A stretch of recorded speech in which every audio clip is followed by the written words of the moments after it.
नमस्कार, मी उज्ज्वला. आपलं English with Ujjwala या चॅनलमध्ये स्वागत करते.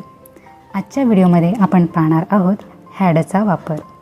मित्रांनो, आपण हॅडचा उपयोग हा भूतकाळात एखादी व्यक्ती, वस्तू किंवा गोष्ट यांवर मालकी दाखवण्यासाठी करत असतो.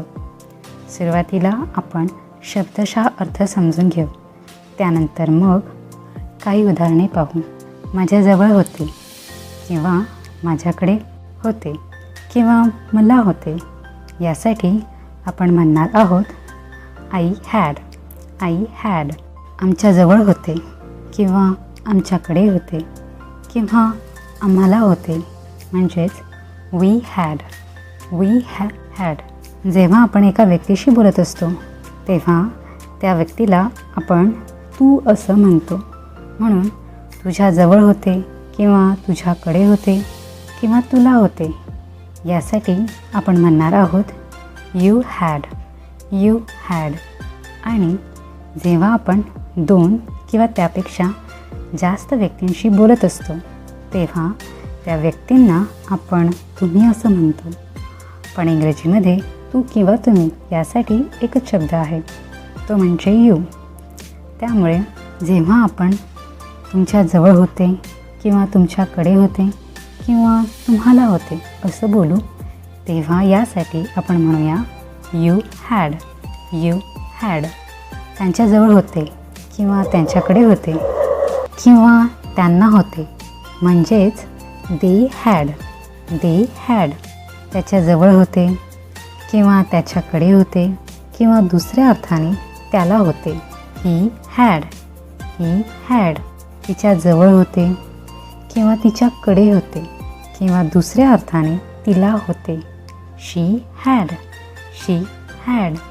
त्याच्याजवळ होते किंवा त्याच्याकडे होते किंवा त्याला होते म्हणजेच इट हॅड. इट हे आपण वस्तू किंवा प्राण्याला उद्देशून बोलतो. आता आपण काही उदाहरणे पाहूयात. तिच्याकडे एक बाहुली होती.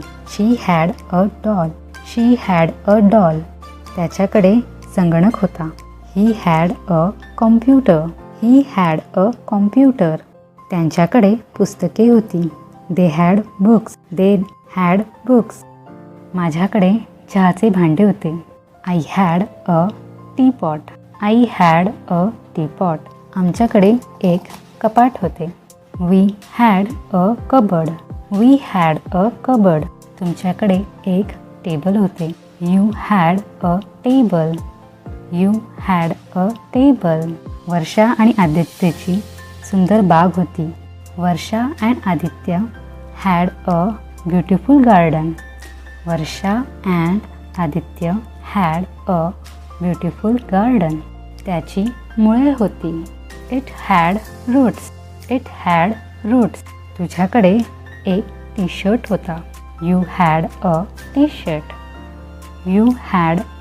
शर्ट. माझ्याकडे ॲप्रन होता. I had an apron. तिच्याकडे शूज होते. She had shoes. त्याच्याजवळ सफरचंद होते. तर याचं उत्तर मी देणार नाही, तुम्ही मला सांगणार आहात कॉमेंट बॉक्समध्ये. आणि आजचा व्हिडिओ तुम्हाला कसा वाटला ते मला जरूर कळवा. व्हिडिओ आवडल्यास लाईक करा, शेअर करा आणि आत्ताच चॅनलला सबस्क्राईब करा, कारण आपण नवनवीन टॉपिकवर चर्चा करणार आहोत. जर तुम्ही हॅव आणि हॅडची निगेटिव्ह सेंटेन्सेस हा व्हिडिओ पाहिला नसेल तर त्याची लिंक मी डिस्क्रिप्शनमध्ये देत आहे. तर तुम्ही नक्की पहा व आपल्या प्रतिक्रिया कॉमेंटद्वारे कळवा. तर पुन्हा लवकरच भेटूया एका नवीन व्हिडिओमध्ये. Thanks for watching. Keep learning.